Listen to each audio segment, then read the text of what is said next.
पूजा पाठ करते समय ध्यान रखने योग्य जरूरी बातें। हिंदू धर्म में पूजा पाठ को बड़ा महत्व दिया गया है और रोज भगवान की पूजा को अनिवार्य बताया गया है। लोग इसका पालन भी करते हैं, लेकिन कई बार देखा गया है कि कुछ लोग हमेशा इस बात की शिकायत करते हैं कि वे पूजा तो कर रहे हैं, लेकिन उन्हें पूजा का सही फल नहीं मिल रहा है। दिन रात भगवान के नाम को जपते हैं, लेकिन भगवान उनकी प्रार्थना नहीं सुनते। इसके कई कारण हो सकते हैं, लेकिन एक बड़ा कारण पूजा के नियमों में कुछ गलतियां होना है। लोग जाने अनजाने में भगवान को कुछ ऐसा चढ़ा देते हैं जो उन्हें प्रिय नहीं होता है। ऐसे में हो सकता है कि भगवान नाराज हो जाए और पूजा का फल न मिले। इसलिए हम आपको बताने जा रहे हैं कि पूजा पाठ करते समय आपको किन किन बातों का विशेष ध्यान रखना चाहिए।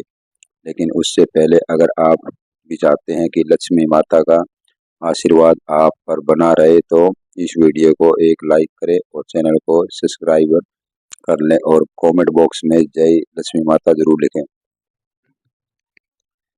किसी भी भगवान के पूजन में उनका आवाहन करना या आमंत्रित करना, ध्यान करना, आसन देना, स्नान करवाना, धूप दीप जलाना, अक्षत या चावल, कुमकुम, चंदन, पुष्प या फूल प्रसाद आदि अनिवार्य रूप से होना चाहिए। नंबर 2, पूजन में पान का पत्ता भी रखना चाहिए। ध्यान रखें, पान के पत्ते के साथ ही इलायची, लौंग, गुलकंद आदि भी चढ़ाना चाहिए। पूरा बना हुआ पान चढ़ाएंगे तो श्रेष्ठ रहेगा। नंबर 3, देवी देवताओं को हार, फूल, पत्तियां आदि अर्पित करने से पहले एक बार साफ पानी से उसे धो लेना चाहिए। नंबर 4, सभी प्रकार की पूजा में चावल विशेष रूप से चढ़ाए जाते हैं। पूजन के लिए ऐसे चावल का उपयोग करना चाहिए जो अखंडित पूरे चावल हो, यानी टूटे हुए ना हो। चावल चढ़ाने से पहले इन्हें हल्दी से पीला करना बहुत शुभ माना जाता है। इसके लिए थोड़े से पानी में हल्दी घोल लें और उस घोल में चावल को डुबोकर पीला किया जा सकता है। नंबर 5, पूजन क्रम में इस बात का विशेष ध्यान रखें कि पूजा के बीच में दीपक बुझना नहीं चाहिए। ऐसा होने पर पूजा का पूर्ण फल प्राप्त नहीं हो पाता। नंबर 6, भगवान विष्णु को प्रसन्न करने के लिए पीले रंग का रेशमी कपड़ा चढ़ाना चाहिए। माता दुर्गा, सूर्य देव व श्री गणेश को प्रसन्न करने के लिए लाल रंग का, भगवान शिव को प्रसन्न करने के लिए सफेद वस्त्र अर्पित करना चाहिए। नंबर 7, किसी भी प्रकार के पूजन में कुल देवता, कुल देवी, घर के वास्तु देवता, ग्राम देवता आदि का ध्यान करना भी आवश्यक है। इन सभी का पूजन भी करना चाहिए। पूजन में हम जिस आसन पर बैठते हैं उसे पैरों से इधर उधर खिसकाना नहीं चाहिए। आसन को हाथों से ही खिसकाना चाहिए। नंबर 9, यदि आप प्रतिदिन घी का एक दीपक भी घर में जलाएंगे तो घर के कई वास्तु दोष भी दूर हो जाएंगे। नंबर 10, सूर्य, गणेश, दुर्गा, शिव और विष्णु ये पंचदेव कहलाते हैं। इनकी पूजा सभी कार्यों में अनिवार्य रूप से की जानी चाहिए। प्रतिदिन पूजन करते समय इन पंचदेव का ध्यान करना चाहिए। इससे लक्ष्मी कृपा और समृद्धि प्राप्त होती है। नंबर 11, तुलसी के पत्तों को 11 दिनों तक बासी नहीं माना जाता है। इसकी पत्तियों पर हर रोज जल छिड़क कर पुनः भगवान को अमृत किया जा सकता है। तुलसी के पत्तों को बिना स्नान किए नहीं तोड़ना चाहिए। शास्त्रों के अनुसार यदि कोई व्यक्ति बिना नहाए ही तुलसी के पत्तों को तोड़ता है तो पूजन में ऐसे पत्ते भगवान द्वारा स्वीकार नहीं किए जाते।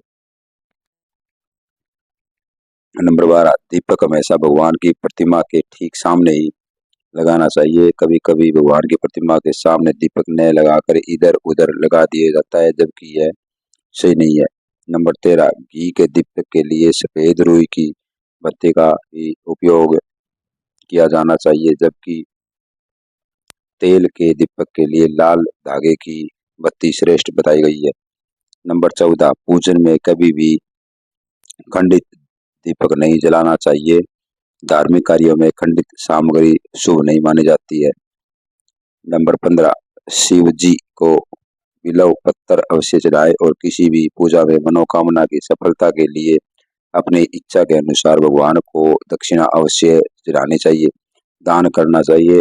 दक्षिणा अर्पित करते समय अपने दोषों को छोड़ने का संकल्प लेना चाहिए। दोषों को जल्दी से जल्दी छोड़ने पर मनोकामनाएं अवश्य पूर्ण होगी। भगवान सूर्य की 7, श्री गणेश की 3, विष्णु जी की 4 और शिव जी की 1 या 2 परिक्रमा करनी चाहिए। नंबर 17, घर में या मंदिर में जब भी कोई विशेष पूजा करे तो अपने इष्ट देव के साथ ही स्वस्तिक, कलश, नवग्रह देवता, पंच लोकपाल, षोडश मर्तका, सप्त मर्तका का पूजन भी अनिवार्य रूप से किया जाना चाहिए। इन सभी की पूरी जानकारी किसी ब्राह्मण पंडित से प्राप्त की जा सकती है। विशेष पूजन पंडित की मदद से ही करवानी चाहिए ताकि पूजा विधिवत हो सके। नंबर 18, घर में पूजन स्थल के ऊपर कोई कबाड़ या भारी चीज न रखे। नंबर 19, भगवान शिव को हल्दी नहीं चढ़ाना चाहिए और न ही शंख से जल चढ़ाना चाहिए। नंबर 20, पूजन स्थल पर पवित्रता का ध्यान रखें। चप्पल पहन कर कोई मंदिर तक नहीं जाना चाहिए। चमड़े का बेल्ट या पर्स अपने पास रखकर पूजा न करें। पूजा स्थल पर कचरा आदि न जमा हो पाए। नंबर 21, मंदिर में लगे सूखे हार फूल हटा देने चाहिए। नंबर 22, हमेशा भगवान श्री गणेश की आराधना से पूजा आरंभ करें। श्री गणेश को तुलसी दल चढ़ाने से बचे। प्रतिमा को स्नान कराते वक्त सिर्फ उंगलियों का प्रयोग करें। भगवान को स्नान कराते समय कभी भी अंगूठे का इस्तेमाल नहीं करना चाहिए। ऐसा करने से भगवान अप्रसन्न होते हैं और घर में विपत्ति आती है। नंबर 25, दीपक को कभी भी जमीन पर रखकर प्रज्वलित ना करें। ऐसा करने से धन की बर्बादी होती है और घर में अशुभता आती है। नंबर 26, पूजा के वक्त अगरबत्ती का प्रयोग न करें। ऐसा इसलिए क्योंकि इसे बांस की लकड़ियों के साथ बनाया जाता है और बांस की लकड़ियों का प्रयोग अंतिम संस्कार में किया जाता है, इसलिए इसे अशुभ माना गया है। नंबर 27, रविवार के दिन तुलसी के पत्ते तोड़ने से बचे। मान्यताओं के अनुसार रविवार के दिन तुलसी के पत्ते तोड़ने से भगवान विष्णु अप्रसन्न होते हैं। नंबर 28, भगवान शालिग्राम को कभी भी चावल अमृत नहीं करना चाहिए। वास्तुशास्त्र के अनुसार ऐसा करने से दोष लगता है। नंबर 29, पूजा में गंदे कपड़े पहनकर ना बैठे। कभी भी गंदे कपड़े पहनकर पूजा नहीं करनी चाहिए। मान्यताओं के अनुसार ऐसा करने से घर में दरिद्रता आती है। नंबर 30, पूजा के दौरान मन को पवित्र रखें। कभी भी पूजा करने के समय मन को दूषित नहीं रखना चाहिए। कहा जाता है कि पूजा के दौरान मन में बुरे ख्याल रखने से पूजा का फल प्राप्त नहीं होता है। नंबर 31, पूजा में इस्तेमाल किए गए फूल अगर सूख जाए तो उन्हें कभी भी फेंके नहीं। सूखे हुए फूलों को किसी पवित्र नदी में प्रवाहित कर दे। नंबर 32, शास्त्रों के अनुसार देवी देवताओं का पूजन दिन में 5 बार करना चाहिए। सुबह 5 से 6 बजे तक ब्रह्म मुहूर्त में पूजन और आरती होनी चाहिए। इसके बाद प्रातः 9 से 10 बजे तक दूसरी बार का पूजन, दोपहर में तीसरी बार पूजन करना चाहिए। इस पूजन के बाद भगवान को शयन करवाना चाहिए। शाम के समय 4-5 बजे पुनः पूजन और आरती। रात को 8-9 बजे शयन आरती करनी चाहिए। जिन घरों में नियमित रूप से 5 बार पूजन किया जाता है वहाँ सभी देवी देवताओं का वास होता है और ऐसे घरों में धन धान्य की कोई कमी नहीं होती। नंबर 33, प्लास्टिक की बोतल में या किसी अपवित्र धातु के बर्तन में गंगा जल नहीं रखना चाहिए। अपवित्र धातु जैसे एल्युमिनियम और लोहे से बने बर्तन में गंगा जल नहीं रखना चाहिए। गंगा जल तांबे के बर्तन में रखना ही शुभ रहता है।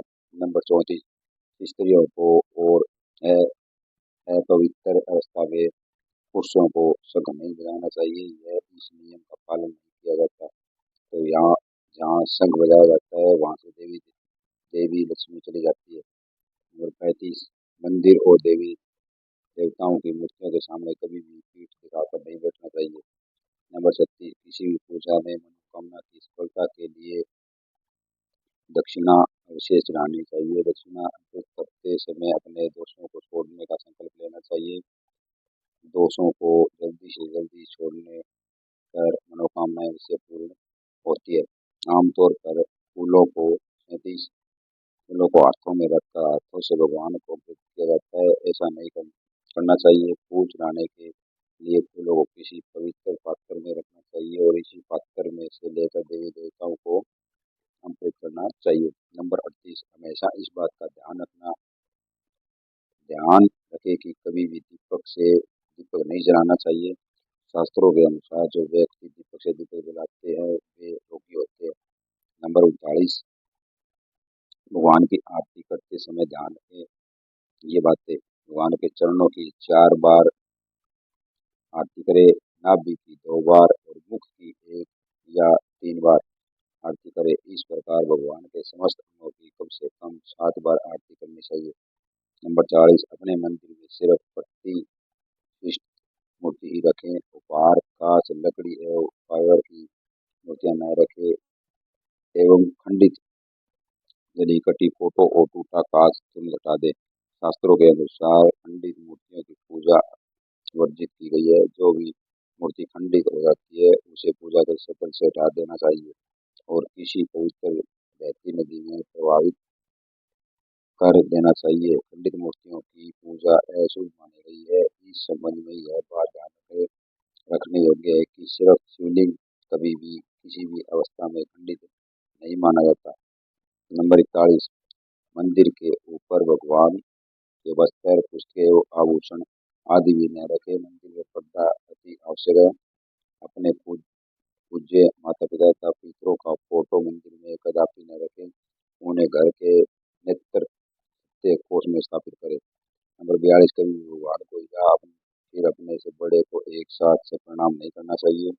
इसके साथ ही यह भी ध्यान रखें कि सोए हुए व्यक्ति का चरण स्पर्श नहीं करना चाहिए। पूजा के बाद बड़ों का आशीर्वाद लेते समय ध्यान रखें कि किसी के दाएं पैर को दाएं हाथ से बाएं पैर को बाएं हाथ से छूकर प्रणाम करें। जब करते समय जीभ या होठ को नहीं हिलाना चाहिए।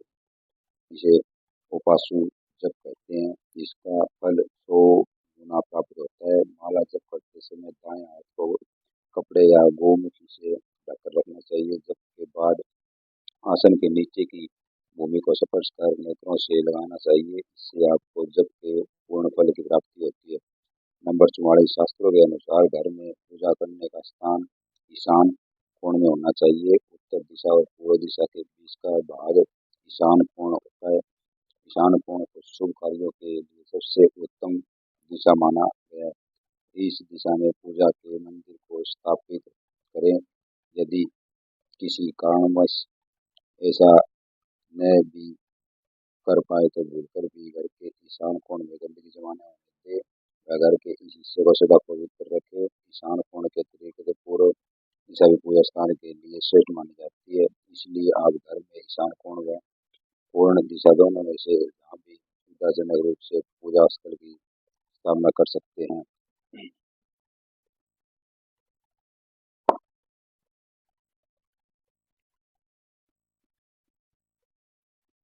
तमाम जानकारी रुचि अनुसार को ध्यान में रखकर दी जा रही है। ज्योतिष और धर्म के उपाय और सलाहों को अपनी आस्था और विश्वास पर आजमाए।